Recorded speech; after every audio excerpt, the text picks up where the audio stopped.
कई लोग हैं वो अपना पूरा जीवन भीख मांगने में और गिड़गिड़ाने में बिताते हैं, दुहाई देने में लगाते हैं, क्योंकि उन्हें लगता है कि यह परमेश्वर है जो हमारी प्रार्थना को नहीं सुन रहा। और उनको लगता है कि प्रार्थना करने का मतलब मुझे परमेश्वर को बार बार मनाना पड़ेगा कि प्रभु तू मेरे लिए ये कर।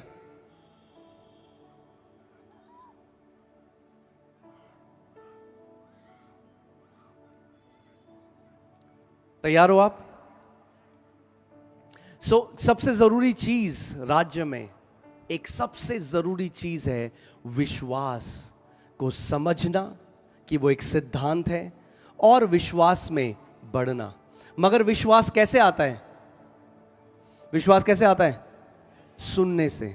मगर मूल भाषा में जब आप पढ़ोगे तो ये नहीं लिखा विश्वास सुनने से आता है, ये लिखा है विश्वास सुनते रहने से आता है। इट्स अ कंटिन्यूअस प्रोसेस, वो लगातार करी गई एक क्रिया है। विश्वास सुनते रहने से आता है। मेरे पीछे बोलो, विश्वास सुनते रहने से आता है। यानी जो चीज आप लगातार सुनते रहोगे उस चीज में आपको विश्वास आ जाएगा, चाहे वो सही है, चाहे वो अच्छी बात है, चाहे वो बुरी बात है। इसीलिए परमेश्वर का वचन हमें कहता है ध्यान धरो कि क्या सुनते हो। ध्यान धरो कि क्या सुनते हो, क्योंकि जो सुनते रहोगे वो विश्वास आपके अंदर आने लग जाएगा। अगर विश्वास सुनने से आता है, मैं आज आपको एक चीज, तृप्ता अगर आप वो इमेज लगाइए, मैं आपको चाहता हूं कि आप ये समझें कि आपके जो कान हैं वो गर्भ है, गर्भ आपके चमत्कार का गर्भ है, आपके जयवंत जीवन जीने का गर्भ है। परमेश्वर से आपको जो चाहिए उसका गर्भ आपके कान है। अगर आप देखें तो एक कान और एक जो गर्भ है वो बिल्कुल सेम दिखाई देता है। परमेश्वर ने उसको वैसे ही बनाया है। आज लोग वो ध्यान नहीं, कान कहीं और है, वचन चल रहा है, कान कहीं और है। जैसी प्रार्थना, पास्टर जी पास्टर जी पास्टर जी।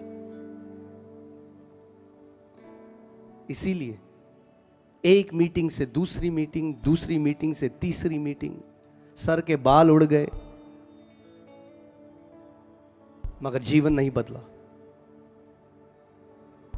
कान, आपके जीवन में जो महान गवाही होगी, आपके जीवन में परमेश्वर के जो बड़े बड़े काम होंगे, उनकी शुरुआत होती है आपके कानों से। कहां से? आपके कानों से। और ये क्योंकि कानों से क्या करते हो आप? सुनते हो। और विश्वास कैसे आता है? नहीं, सुनने से नहीं आता। आपने सुना ही नहीं अभी मैंने क्या कहा। कैसे आता है? सुनते रहने से। विश्वास सुनते रहने से आता है। यानी आपके कान में, और ठीक है, रोमियो 10:17 लगाइए। विश्वास सुनते रहने से, और वो सुनता रहना किससे होता है? किससे? परमेश्वर के वचन से। मैंने कल भी आपको एक चीज बताई थी, परमेश्वर ने यहोशू को एक मास्टर की दी। क्या दी? एक ऐसी चाबी दी जो हर एक दरवाजे को खोल सकती है। और परमेश्वर ने यहोशू को कहा कि ये जो मेरा वचन है, व्यवस्था की जो पुस्तक है, उस समय तक व्यवस्था थी इसलिए व्यवस्था की पुस्तक थी, आज हमारे लिए जीवित वचन है। परमेश्वर, ये जो मेरा वचन है, ये मेरा वचन तेरे चित्त से ना उतरने पाए। मगर मूल भाषा में ये चित्त नहीं लिखा। अगर आप इंग्लिश बाइबल में भी देखें तो उसमें लिखा है this book of the law shall not depart from your mouth. ये तेरे मुंह से रुकने न पाए। अगर आपका मुंह लगातार कुछ बोल रहा है तो आपका कान क्या करेगा? लगातार उसको सुनेगा। और अगर आपका लगातार कान सुनेगा तो कुछ आएगा। क्या आएगा? विश्वास आएगा। और अगर विश्वास आ गया तो परमेश्वर क्या हो जाएगा? प्रसन्न हो जाएगा। और अगर परमेश्वर प्रसन्न हो गया तो जीवन ब्लेस्ड हो जाएगा। Hallelujah, hallelujah. इसका मतलब एक प्रक्रिया है जो हमें समझनी है।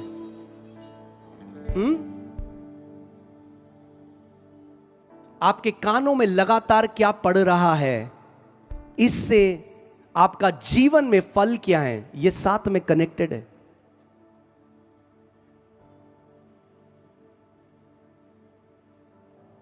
पहली चीज है कान। आपका कान द्वार है। किस चीज का द्वार है? आपके हृदय का द्वार है।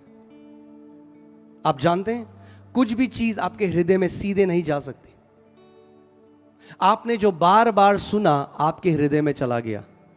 कितने लोग यहां पर, हमारा जो राष्ट्रीय गान है आप गा सकते हैं कभी भी, जब आपको बोले आपके मुंह से, वो कितने लोग, हाथ दिखाओ मुझे। आपने कब, हमने स्कूल में करा था, कितने साल हो गए, कई लोगों को कितने, क्या हुआ? क्योंकि आपने उसको रेपिटेटिव कहा, वो कहां चला गया? आपके हृदय में चला गया। जब आपके हृदय में चला गया, अब आपको किसी किताब से पढ़ने की जरूरत नहीं, अब वो आपके पास है, जब चाहे उसको बाहर निकाल सकते हो। ऐसा ही परमेश्वर के जीवित वचन के साथ भी करना है। ऑन रिपीट परमेश्वर के वचन की घोषणा करनी है, उसको बोलना है। जब आप लगातार परमेश्वर के वचन को बोलते हो तो वो आपके हृदय में चला जाता है। जब हृदय में चला गया तो वो आपका हो गया। आप पूरी बाइबल लेके चल सकते हो,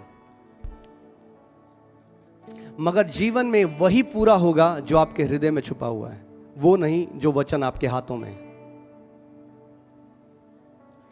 आपको इस वचन को कब्जा करना सीखना पड़ेगा। कल हमने कुछ सीखा था, याद है आपको? प्रभु यीशु मसीह ने कहा, अगर तुम मेरे वचनों में क्या कर लो, उसमें अपना घर बना लो। If you abide in my word, if you tarry in my word, अगर तुम मेरे वचनों में बने रहो, उसमें अपना घर बना लो, वहीं रहो, उस पर चिंतन करो, उस पर मनन करो, बार बार उसको बोलो, तो तब तुम सत्य को जान लोगे और सत्य तुम्हें हर एक बंधुआई से आजाद कर देगा। तब तुम मेरे चेले ठहरोगे।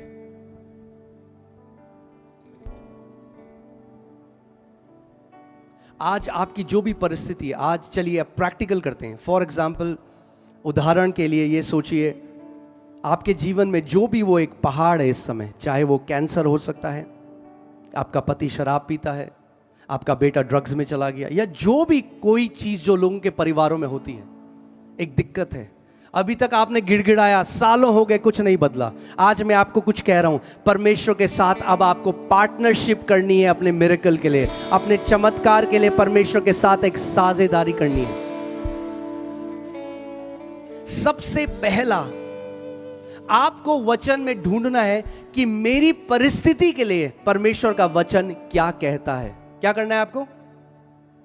आपको ढूंढना है कि मेरी जो परिस्थिति है, उस परिस्थिति के लिए परमेश्वर का वचन क्या कहता है, क्या प्रतिज्ञा मेरी परिस्थिति के लिए है। आप सोचिए, अगर कोई बीमार है, डॉक्टर ने कहा ये नहीं बचेगा, तेरे पास 3 महीने हैं। डॉक्टर ने क्या बोला? 3 महीने हैं। अब वो वचन पढ़ने लगा। वचन में आया, भजन संहिता 91 उसकी 16वीं आयत में लिखा है, मैं तुझे दीर्घ आयु से तृप्त करूंगा और अपने उद्धार का दर्शन दिखाऊंगा। अब ध्यान से सुनो, अब 2 आवाजें हैं। पहली आवाज है डॉक्टर की, जो कह रहा है तू कितने महीने बचेगा? 3 महीने। एक दूसरी आवाज है परमेश्वर के वचन की, जो कह रहा है तू कितना जिएगा? तू दीर्घ आयु जिएगा। अब कौन सी आवाज पूरी होगी उनके जीवन में, वो इस बात पर निर्भर करता है कि वो किस बात में अपना घर बनाएंगे, किस बात में अबाइड करेंगे। क्या डॉक्टर की बात को बार बार सोचेंगे? अब मेरे पास 3 महीने बच गए, मैं मरने वाला हूं, सबको बोलेंगे। क्योंकि जब वो बार बार उस पर चिंतन करेंगे तो वो कहां चला जाएगा? उनके हृदय में। और हृदय से क्या होता है? विश्वास। अगर विश्वास कर लिया कि 3 महीने ही बचे हैं, तो मैं आपको एक बात लिख दूं, 3 महीने ही बचे हैं।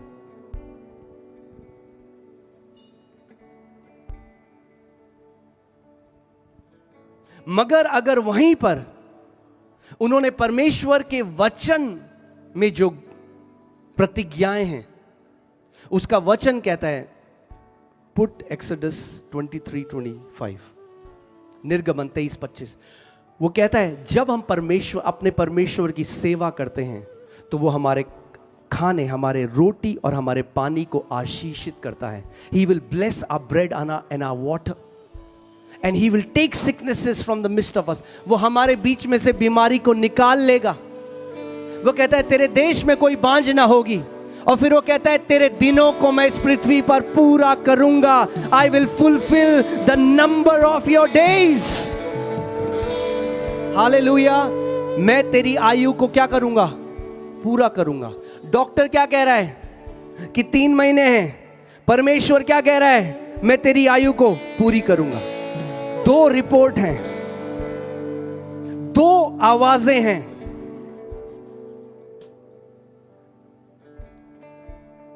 परमेश्वर का वचन कहता है, वो कहता है Who has believed our report? हमारी रिपोर्ट पर किसने विश्वास किया? To whom has the arm of the Lord been revealed? क्योंकि जिसने हमारी रिपोर्ट पर विश्वास किया, उसके जीवन में हमारा भुजबल भी प्रकट हुआ है। परमेश्वर कहता है जिसने मेरी रिपोर्ट पर विश्वास किया, उसके जीवन पर मेरी सामर्थ प्रकट होगी। क्योंकि इस बात को समझो, जो आप इस समय झेल रहे हो, जो मुश्किल परिस्थिति आपके जीवन में है, वो एक तथ्य है, वो एक फैक्ट है, वो झूठ नहीं है, वो है सच, वो तथ्य है। डॉक्टर ने आपकी शरीर को स्कैन किया, आपकी ब्लड टेस्ट करा, ब्लड टेस्ट में उसको माइक्रोस्कोप के अंदर डाला, देखा और बोला तेरे शरीर में कैंसर पूरा फैल गया। ये एक तथ्य है। और मेडिकल साइंस के हिसाब से उन्होंने आपको बता